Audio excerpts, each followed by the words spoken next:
Welcome to Revenge Return, where love is never simple, revenge is never accidental, and every story unfolds with secrets, betrayal.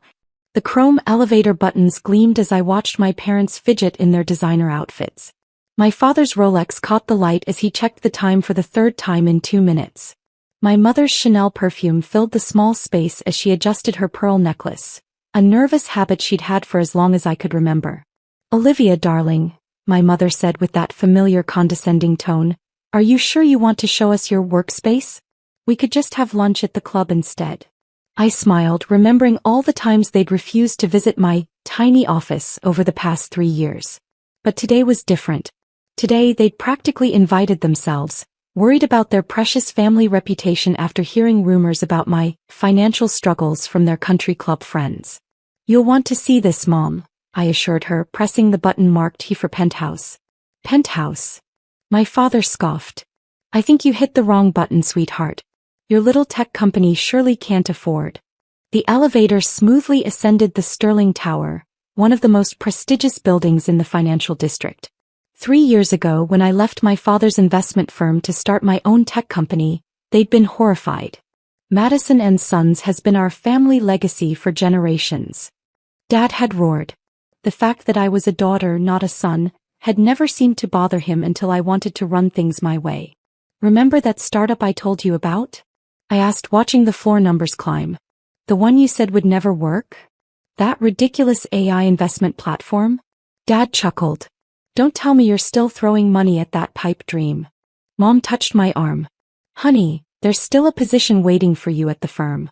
Junior VP, your father says. Much more suitable." The elevator chimed at floor 15, where a young executive entered. His eyes widened when he saw me. "Miss Sterling," he exclaimed. "I didn't expect to see you today. The board presentation was incredible yesterday." My parents froze. Mom's hand dropped from my arm. "Thanks, Mike. How's the new trading algorithm performing?" "Revolutionary, ma'am. We've already had calls from 3 major banks wanting to license it." He got off 2 floors later, leaving my parents in stunned silence. I could almost see the wheels turning in their heads. "Sterling Tower. Miss Sterling. Board presentation.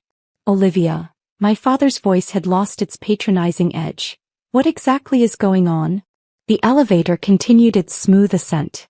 "Remember when I said I had an idea that would change the investment industry? An AI system that could predict market trends better than any human analyst. That impossible idea that would never work?" He quoted his own words back to me. "Yes, that one." I watched the numbers. 45, 46, 47. The one that now handles investments worth over $50 billion. $50 billion? Mom whispered. "But that's not why I brought you here today," I continued as the elevator approached the top floor.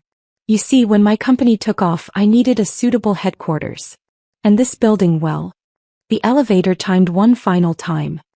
"Let's just say I got a good deal when I bought it." The doors opened to reveal a stunning penthouse office with floor-to-ceiling windows overlooking the city. Modern art adorned the walls, and a sleek desk faced the impressive view. But what caught their attention was the massive sign behind my desk: "Sterling Innovations, where AI meets investment." "Welcome to my building," I said quietly, stepping out of the elevator. My mother's perfectly maintained composure cracked. "Your building?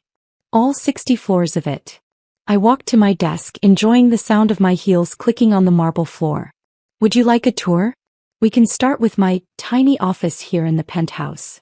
Dad's face had turned an interesting shade of red. But Sterling Tower is owned by Sterling Innovations," I completed for him. "My company. Named after Grandma Sterling, by the way. The one who always told me to think bigger than anyone expected." "But that's impossible," he sputtered. "You've only been gone 3 years." 3 years, 4 months and 17 days, I corrected. "Would you like to see our latest quarterly reports? They're quite interesting." A knock at the door interrupted us. My executive assistant, Jessica, entered with a tablet in hand. "Miss Sterling, sorry to interrupt, but Goldman Sachs is on line 1 about the merger, and the mayor's office confirmed your lunch meeting tomorrow." "Give me 5 minutes, Jessica," I said, watching my parents try to process the situation. "And push the Goldman Sachs call to 3 p.m. After Jessica left, my father collapsed into one of the leather chairs facing my desk. My mother remained standing, her eyes darting around the office as if searching for signs this was all an elaborate prank. The merger they're talking about on CNBC? Dad's voice was barely a whisper. That's you. I sat behind my desk, enjoying the role reversal. For years I'd sat on the other side of his desk, listening to him explain why my ideas were too risky, too innovative, too different from how things are done. Yes, that merger. We're acquiring Thomson Financial's AI division. Rather fitting, considering they rejected my job application 4 years ago. I pulled up some figures on my holographic display. Would you like to see the numbers? Mom finally found her voice. But at the Christmas party you said you were still figuring things out. You were wearing that same old blazer. The one you said made me look like a junior associate? I smiled. I wore it on purpose. Just like I kept my old apartment, drove my used car and worked from that small office on the 15th floor. I wanted to succeed on my own terms, not because of the sterling name. But why? Dad demanded, his business instincts finally kicking in. Why hide your success? Do you know how many connections we could have provided? The doors we could have opened. I leaned forward. That's exactly why, Dad. Every door at Madison & Sons was opened by you. Every client came through your connections. I wanted to build something that was entirely mine. But surely after the first year when you started succeeding... Mom trailed off. You mean when I started really succeeding? I stood up and walked to the window. Let me tell you what happened a year into my venture. Our AI made its first major market prediction, a shift nobody else saw coming. We made our initial investors a 500% return in 1 week. I turned back to face them. That same week I overheard you at the club, telling the Hamiltons how worried you were about my failed experiment. How I'd come crawling back to the firm eventually. Dad had the grace to look embarrassed. We were concerned. No, I cut him off. You were embarrassed. Your daughter, the Harvard Business School graduate, was playing with computers instead of following the family path. So I decided to keep playing my role as your unsuccessful child while building something revolutionary. I pressed a button and the wall of screens behind me lit up, displaying real-time market data, AI predictions, and global investment flows. Our AI doesn't just predict markets, it understands them. It sees patterns humans can't comprehend. Every major financial institution in the world now uses our technology. I paused, letting that sink in.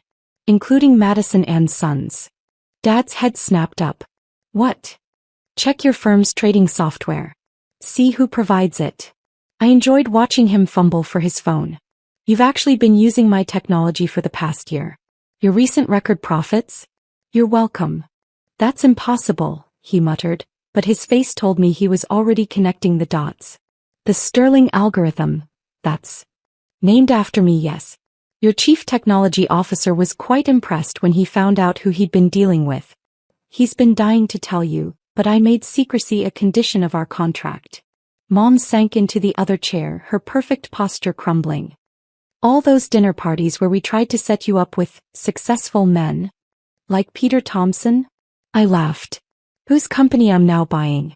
Yes, those were particularly amusing evenings. A soft chime interrupted us. Jessica's voice came through the intercom. Miss Sterling, the board members are arriving for the quarterly meeting. And Mr. Thompson from the Times is here for your Forbes cover interview. The silence in my office was broken by the distant sound of helicopters. Probably the business news channels covering our merger announcement. My father was still staring at his phone, scrolling through article after article about Sterling innovations. My mother had given up all pretense of composure, her perfectly styled hair now slightly disheveled as she ran her fingers through it repeatedly. The board is waiting, I said, standing up. You're welcome to stay and watch if you'd like to see how your little girl runs a multi-billion-dollar company. Olivia, Dad's voice cracked. The market capitalization of your company, it's larger than Madison & Sons. 10 times larger actually, I corrected him. As of this morning's trading. The boardroom doors opened, revealing a stunning view of the city skyline and a table full of the most powerful people in finance. My parents followed me in, looking shell-shocked as CEOs and financial leaders greeted me with respect and deference.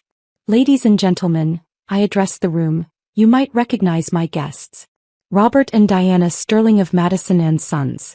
They're here to observe. I caught several knowing smiles around the table. My secret had been well kept in high society, but within the financial world my identity had been known for months. Now regarding the Thompson acquisition.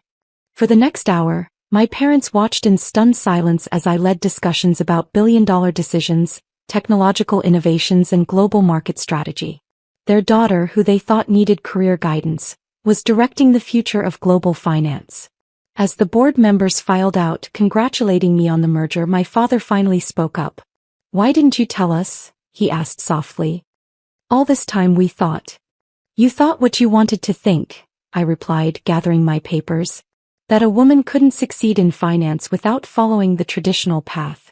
That innovation was too risky. That AI was just a trend." "We were wrong," Mom whispered. "So terribly wrong.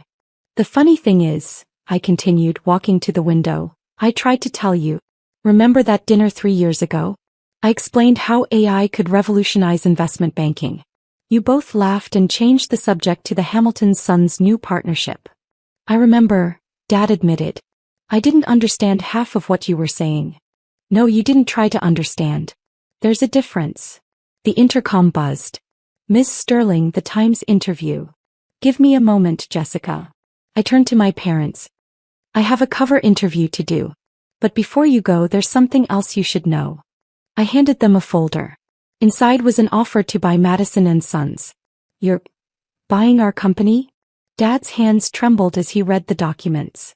"Offering to market value plus 20%. Your choice." I straightened my jacket. "You can either join Sterling Innovations as a subsidiary, modernize with our technology and thrive, or continue competing against us with outdated methods." "You'd buy your own father's company?" Mom gasped. "Business isn't personal, remember? Isn't that what you always taught me, Dad?" He looked up from the papers, and for the first time I saw something new in his eyes. Respect. "When do you need an answer?" he asked, sounding more like a businessman than a father. "Take your time. We can discuss it over dinner. At my penthouse apartment in the building next door. The one you never visited because you thought I couldn't afford decent housing." My mother's eyes widened again. "You own that building too?" "Among others." I smiled. "Amazing what you can buy when your AI predicts market trends with 99.9% accuracy." Jessica appeared at the door. "The photographer is ready, Miss Sterling." "Coming." I turned to my parents. "The choice is yours. Join the future I'm building or stay in the past. Either way, I've proven what I set out to prove, that success doesn't have to follow the expected path." As they walked to the elevator, still clutching the folder, my father paused. "That Christmas party," he said, "when you were wearing the old blazer, you had already bought this building, hadn't you?" "Yes. I signed the papers that morning." He shook his head, a mixture of amazement and regret crossing his face. "We've missed so much of your journey." "You did," I agreed. "But maybe now you can be part of what comes next." As the elevator doors closed on their stunned faces, I straightened my shoulders and headed to the photo shoot. Tomorrow's headlines would reveal my success to the world, but today's revelation to my parents felt more significant somehow. Sometimes the biggest success isn't in the billions you make or the buildings you own, but in the moments when those who doubted you finally see you for who you really are. As I posed for what would become the cover of Forbes, I smiled, thinking of my tiny first office on the 15th floor. I still keep it unchanged as a reminder that every empire starts with a single room and a dream that others call impossible.